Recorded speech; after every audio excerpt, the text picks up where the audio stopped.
माननीय सभापति महोदय, अच्छा है हम सब संविधान पे बात कर रहे हैं। उस सदन में भी हुई, इस सदन में भी तमाम साथियों ने संविधान पे बात की। अपना अपना दायरा है, अपनी अपनी सोच है, अपनी अपनी प्राथमिकताएं हैं, लेकिन महत्वपूर्ण ये है कि हमने संविधान पे बात की। कई ओहदेदार लोग दूसरे स्तंभ के, वो तो ईश्वर से बात करने लगे हैं। भगवान को कितना काम है, किसी की नौकरी लगवानी है, किसी की शादी करवानी है, किसी को चुनाव जितवाना है, तो किसकी पर्ची निकलेगी, किसकी अर्जी लगेगी। तो अच्छा है कि हम संविधान के दायरे में बात कर रहे हैं। माननीय सभापति महोदय, नेहरू जी पर बहुत चर्चा होती है जब से इस संसद में आया हूं, और मैं इस नई सरकार के बाद ही सदन में आया हूं। बचपन में सोचा करता था पार्लियामेंट पहुंचूंगा, लेकिन आज एक कन्फेशन करता हूं, हमेशा अपने को विपक्ष में देखता था, तो विपक्ष में ही हूं। तो सर ऐसा है, मैंने कई दफा कहा है, 14 का चुनाव, 19 का चुनाव, 24 का चुनाव, जवाहरलाल नेहरू नहीं हारे हैं, विपक्ष हारा है, कांग्रेस हारी है। 100 साल आप चुनाव जीतेंगे, लेकिन नेहरू को फिर भी वहां खड़ा पाएंगे, क्योंकि अथॉरिटेरियनिज्म के खिलाफ, पार्लियामेंट्री डेमोक्रेसी के प्रतीक हैं नेहरू। वो ढाल हैं, वो रक्षा कवच हैं। और मैं आपको बताऊं, हमारे नड्डा साहब ने जेपी का उद्धृत किया, और मुझे अच्छा लगा कि जयप्रकाश जी ने जब इंदिरा जी को, वो इंदू लिखा करते थे, जब चिट्ठियां लिखी ना इमरजेंसी के दौरान, तो नेहरू को इन्वोक किया। I am writing to you in the name of your father Jawaharlal Nehru.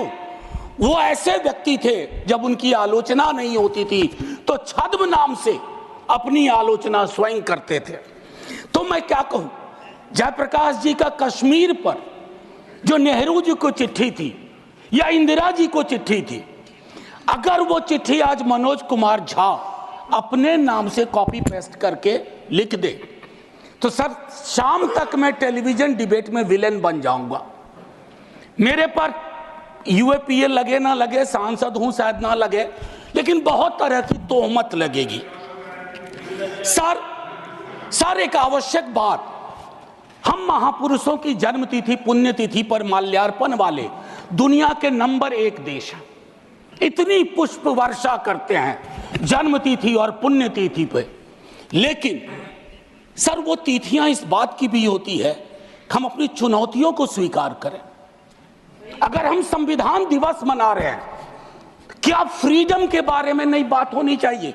दोनों तरफ ऐसी बातें हो रही हैं, मेरी कमीज सफेद, तुम्हारी कमीज गदली। अरे साहब, संविधान की कमीज देख लो, वो गदला ना हो, उस पे दाग ना पड़े। ये हमारा दायित्व होना चाहिए। आज से 25 वर्ष बाद मैं इस सदन में नहीं होऊंगा, हम में से बहुत लोग नहीं होंगे। जब 100 साल पे चर्चा हो रही होगी, बहुत चर्चा होगी, लोग विश्लेषण करेंगे, जैसे आज हम करते हैं कि नेहरू को यह करना चाहिए था, नेहरू ने वो नहीं किया। 100 साल बाद कोई आपके बारे में टिप्पणी करे, मैं जीवित नहीं रहूं, संभवतः मैं सदन में नहीं रहूंगा, लेकिन वो भी अच्छा नहीं लगेगा सर, अशोभनीय लगेगा। टाइम मशीन नहीं है सर, नहीं तो मैं अपने सारे साथियों को 47-46 ले जाता। खून की नदियां बह रही थी दोनों तरफ, खून की नदियां। मंदिर में गाय काट के फेंकी जा रही थी, मस्जिद में सुअर फेंके जा रहे थे। उस दौर में एक ऐसे देश के निर्माण का संकल्प, गलतियां हुई होंगी। आप विलेन क्यों बनाते हो भाई? विलेन मत बनाओ, आपसे भी गलतियां होती हैं, हमसे हुई हैं। मैं सिर्फ इतना कहता हूं माननीय उपसभापति महोदय, कि जब हम तबसरा करते हैं इस तरह के नेताओं पे, तो हम भूल जाते हैं 47 में इस देश की क्या हालत है। सर आपने घर बनाया हो, मैंने नहीं बनाया अभी तक, मेरे पिता ने बनाया। सर ग्राउंड फ्लोर बनाने में सबसे ज्यादा मेहनत लगती है, नींव है वो। नेहरू और अंबेडकर, पटेल, आजाद ने नींव डाली। आप 2nd 3rd फ्लोर बना रहे हैं, उन्होंने 1st फ्लोर बनाया, आप 5 फ्लोर और बनाइए, लेकिन नींव के बगैर फ्लोर किसी काम का नहीं है। ये याद रहना चाहिए। सर, माननीय उपसभापति महोदय, हमारे प्रधानमंत्री जी, भाजपा के कई साथी, और चूंकि ये संविधान की डायरेक्टिव प्रिंसिपल्स में है कि यूनिफॉर्म सिविल कोड, सर मैंने विस्तार से अध्ययन किया है, नड्डा साहब ने भी अध्ययन किया होगा, तमाम साथियों ने। सर कई तरह के उस पर विचार थे, लेकिन डोमिनेंट विचार था कि इसको रखो, किसी दिन वक्त आएगा इस पर बात होगी। सर 44 आर्टिकल जो कि ड्राफ्ट में 35 था, उससे पूर्व आर्टिकल 39 क्लॉज सी है sir, about concentration of wealth. Income inequality का इस देश में जो आलम है, हम टाइम बॉम्ब पे बैठे हुए हैं, टाइम बॉम्ब है ये, और ये सबको इंपैक्ट कर रहा है, ना सिर्फ गरीब मजलूम वर्गों को, मध्यम वर्ग को। अभी हालिया रिपोर्ट आई कि प्रॉफिट मेकिंग कंपनीज, लेकिन उनकी प्रॉफिट का एम्प्लॉय के सैलरी में कोई रिफ्लेक्शन नहीं है सर। रिलेटिव डिप्रिवेशन का जन्म हो रहा है। 44 तक पहुंचिए यूनिफॉर्म सिविल कोड तक, लेकिन रास्ते में एक मील का पत्थर है आर्टिकल 39 सी। वहां रुकिए, ठहरिए, सोचिए कि इसको, क्योंकि अंबेडकर साहब को आप कोट कर रहे थे सोशलिज्म के बारे में कि वो कहते थे कि वो तो रचा बसा है, सेक्युलरिज्म रचा बसा, मानता हूं, लेकिन उन्होंने नेशनलाइजेशन ऑफ लैंड और इंडस्ट्री की भी बात की थी। मैं उसकी पैरोकारी आज के दौर में नहीं कर रहा हूं, लेकिन ये जरूर कहूंगा कि प्राइवेट प्लेयर्स ऐसे ना हो जाएं कि एक को चादर से ढकने के चक्कर में पूरा देश नग्न सच्चाई से रूबरू होता रहे। ये नहीं होना चाहिए। अब सर मैं एक बात कहता हूं, आज जब मैं यहां बोल रहा हूं, इस देश के किसी न किसी कोने में सीवर से एक आध डेथ हो चुकी होगी, सीवर में उतर करके। खुदाई चल रही है इस देश में, कई जगह खोदे जा रहे हैं। एक खुदाई हम सब सांसद मिलके करें, वो जो सेप्टिक टैंक और सीवर में उतर करके जहरीली गैस से मरने वाले लोग, ये कौन है? ये हम एक हैं तो सेफ है में नहीं आते, ये हमारे हिस्सा नहीं है, इसी समाज का हिस्सा है। हाँ, ये अव्वल बात है कि हमारी जातिगत सीधी नुमा पदानुक्रम में वो नीचे आते हैं, तो उन पर गौर थोड़ा हम कम करते हैं। ये नहीं होना चाहिए। और मैं समझता हूं कि फ्रीडम की जब बात हो तो हम मूल्यांकन करें। फ्रीडम में हाइफन नहीं होता है, फ्री के बाद डॉम नहीं, जैसे जॉर्ज ऑरवेल की किताब में था, all animals are equal but some animals are more equal than others. इस देश में नाम और सरनेम से भी चीजें तय होती हैं। खालिद नाम है, जेल में रहोगे, सुनवाई नहीं होगी। हैदर नाम है, मीरान हैदर, नहीं सुनवाई होगी। इमाम नाम है, सरजिल इमाम, नहीं होगा। गुलफिशा होगी, नहीं होगा। तो ये सारी चीज, एक मिनट आप, मैं मेरा टाइम पॉज कर दीजिए, मेरा टाइम पॉज कर दीजिए, मेरा टाइम पॉज कर दीजिए। मैम चेयरपर्सन, मेरा टाइम पॉज कर दीजिए। Don't shout. मैम मैं सिर्फ इतना कहना चाहता हूं, अभी यहां बोल रहा हूं, मूलवासी बचाओ संघ मंच है छत्तीसगढ़ में, अनलॉफुल बना देते हैं आप। अरे कोई तो तौर तरीका हो। किसान विरोध करे, देशद्रोही है। विद्यार्थी विरोध करें, नौकरी के लिए नौकरी मांग रहे हैं आपसे, और कुछ तो नौकरी भी नहीं मांग रहे हैं, परीक्षा समय पर कराने की मांग कर रहे हैं। आप कह रहे हो अराजक हैं, नक्सल हैं। ये जो शब्दावली लेकर के, विशेषण लेकर के आप घूमते हैं, इससे थोड़ा बाज आइए। मैं कह रहा हूं ये टेम्पटेशन होता है जब बहुत बड़ी सत्ता होती है, 15वें वर्ष में, 11वें वर्ष में प्रवेश करते हैं, लेकिन उस टेम्पटेशन को रोकना मैच्योरिटी है, परिपक्वता, परिपक्व लीडरशिप की बात होती है। वैकल्पिक विकास की कोई मांग आपसे करेगा तो आप कहोगे नक्सली है। अब मैम चेयरपर्सन, एक और चीज कहना चाहता हूं, मैं पीड़ा साझा करता हूं बांग्लादेश में जो हो रहा है, साझा करता हूं पीड़ा। 71 के बारे में पढ़ा था, अभी देख रहा हूं, लेकिन मैम मैं महात्मा गांधी पर जाना चाहता हूं। नोआखली में जब देश आजादी का जश्न मना रहा था, महात्मा गांधी नोआखली में दर दर भटक रहे थे, restoration of peace and normality. वो दौर था। उन्होंने एक बात कही थी, आज का दक्षिण एशिया है जिससे पाकिस्तान और बांग्लादेश निकला, हमें इस बात का स्मरण करना होगा कि हमारी भूमिका सबसे बड़ी है। हम बड़े भाई वाली शब्दावली का इस्तेमाल नहीं करेंगे। We are the largest and the oldest democracy. बाकी में डेमोक्रेसी कैजुअलिटी हुई है पाकिस्तान और बांग्लादेश में, संविधान तक नहीं आया। लेकिन हम अपनी अकलियत के साथ कैसा व्यवहार करते हैं, तो हम कह पाते बांग्लादेश को, learn from us, to Pakistan, learn from us, this is how we treat. लेकिन हमारा रिपोर्ट कार्ड अगर उसमें कमियां रहती है, मैं Sit down. Sit down. Sit down. Ma'am, chairperson, my time should be paused. My time should be paused. My time should be paused. My time should be paused.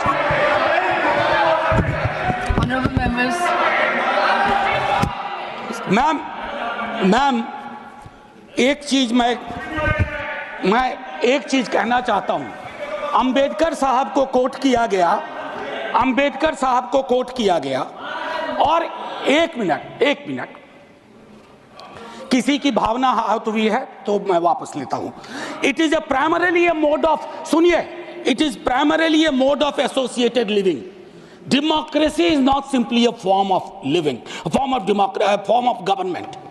Associated living कितना इसको अपने जीवन में उतार पाए, ऑफ कॉन्जॉइंट कम्युनिकेटेड एक्सपीरियंस कितना उतार पाए। जातिगत जनगणना की जब बात होती है तो बट जाते हैं हम। क्यों बट जाते हैं भाई? वर्गीकरण की बात होती है, बिना जनगणना के वर्गीकरण कैसा? एनएफएस के माध्यम से एक नई रवायत का जन्म हो गया है। एक ओबीसी की लिस्ट में क्रीमी लेयर के इंटरप्रिटेशन के लिए आप राज्यों की समकक्षता इक्विवेलेंस को एक ऑर्डर के माध्यम से छुपा देते हैं। आपका दोष नहीं भी दूंगा, कहूंगा कि अधिकारी वर्ग के अंदर अभी भी वो मानस है कि वो रिप्रेजेंटेशन से परेशान होता है, चिढ़ता है, उसको लगता है ये यहां कहां आ गए। अभी बिहार में सर्वेक्षण हुआ, कई लोगों ने कहा हम तो इतने कम नहीं हो सकते। विजिबिलिटी और न्यूमेरिकल स्ट्रेंथ में फर्क होता है। विजिबल आप इसलिए अपने को समझते हैं ज्यादा कि आप न्यायालय में हैं, आप विद्यालय में हैं, आप सड़क पे हैं, आप चौक पे हैं, आप चौराहे में हैं, तो आपको लगता हम तो बहुत, हमें कम क्यों दिखाया गया? उसके इस रिश्ते को हम सबको समझना होगा। मैम चेयरपर्सन, और जो मैंने कहा conjoint experience and associated living, together with that I'll take you for a minute to what Jawaharlal ji said in the beginning of objective resolution.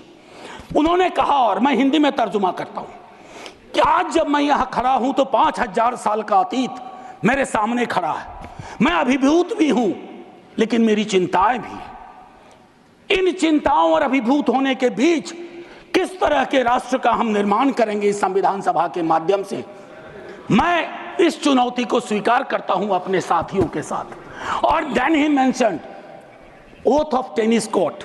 मैंने इस सदन में एक दिन कहा था कि 1789 के रेवोल्यूशन के बाद जहां से लिबर्टी, इक्वालिटी, फ्रैटर्निटी आया, जवाहरलाल जी ने कहा तब के बादशाह ने वहां कमरे बंद करवा दिए कि कॉन्स्टिट्यूएंट असेंबली नहीं बैठ सकती है। एक कमरे से दूसरा कमरा, दूसरे कमरे से बरामदा, और आखिर में टेनिस कोर्ट में पूरी की पूरी असेंबली बैठी और ओथ लिया। उसको कहते हैं ओथ ऑफ टेनिस कोर्ट। उन्होंने क्यों यह उदाहरण दिया कि हमारी डेमोक्रेसी में भी कभी इस तरह के चैलेंज आ जाएं तो संसद इमारत की मोहताज नहीं होगी। संसदीय लोकतंत्र इमारत की मोहताज नहीं होगी, वो इबारत देखेगी। और इबारत में फर्क है। मैम आज मैंने कहा था हट करूंगा, 1.5 से 2 मिनट और चाहिए। अब मैंने कहा कि वन नेशन वन इलेक्शन की बात हो रही है, उस पर विस्तार से बोलूंगा जिस दिन अगर आया, अगर सिलेक्ट कमेटी को गया तो अलग बात है। लेकिन मैम इस देश में वन नेशन वन इलेक्शन था।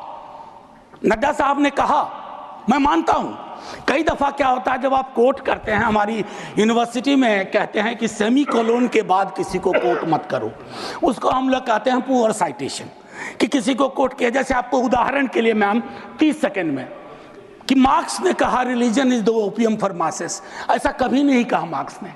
वो सेमीकोलन के बाद का एक सेंटेंस था, उन्होंने ये कहा is the Sai of oppressed, लेकिन सेमीकोलन के बाद का उठा करके कहा रहे रिलीजन के तो खिलाफ थे कार्ल मार्क्स। तो उसी तरह से साइटेशन के साथ दिक्कत है।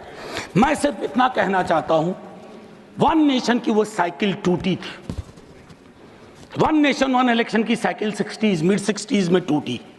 आज क्या गारंटी है, हम कैसे अगले चुनाव तक ले जाएंगे? Will it be a proxy governance? Then it won't it undermine the idea of will of the people? मैं समझता हूं कि इस पर विशद चर्चा हो और तभी जाकर के एक Kindly conclude. बस अभी तो 33 सेकेंड लिया है, 1 मिनट और दे दीजिए। मैम चेयरपर्सन, तारतम्य तो थोड़ा टूट जाता है, फिर भी अपनी एक बात कह के खत्म करूंगा। बाबा साहब भीमराव अंबेडकर के बचपने का एक छोटा किस्सा। क्लासरूम में बैठे हुए थे सबसे पीछे, शिक्षक ने कहा चूंकि मैथमेटिक्स में बहुत अच्छे थे, आओ इसको हल करो। ज्यों ही वो बोर्ड की तरफ बढ़े, जितने कास्ट हिंदू अपर कास्ट के लोग थे वो दौड़ के बोर्ड के पास गए, क्योंकि बोर्ड के पीछे उनका टिफिन बॉक्स था। उनको लगा ये पोल्यूट हो जाएगा। मैम आज वो मान्यताएं नहीं हैं, लेकिन पोल्यूशन प्योरिटी की नई मान्यताएं आ गई हैं, एक्सक्लूजन की नई मान्यताएं आ गई हैं। और आखिरी में ऑस्विज एक जगह थी पोलैंड में, जहां जिसको सिर्फ गैस चैम्बर से मत समझिए, ऑस्विज के बनने में सालों की नफरत और घृणा थी, जिसका अंजाम ना सिर्फ जर्मनी में भुगता गया, पूरी दुनिया ने।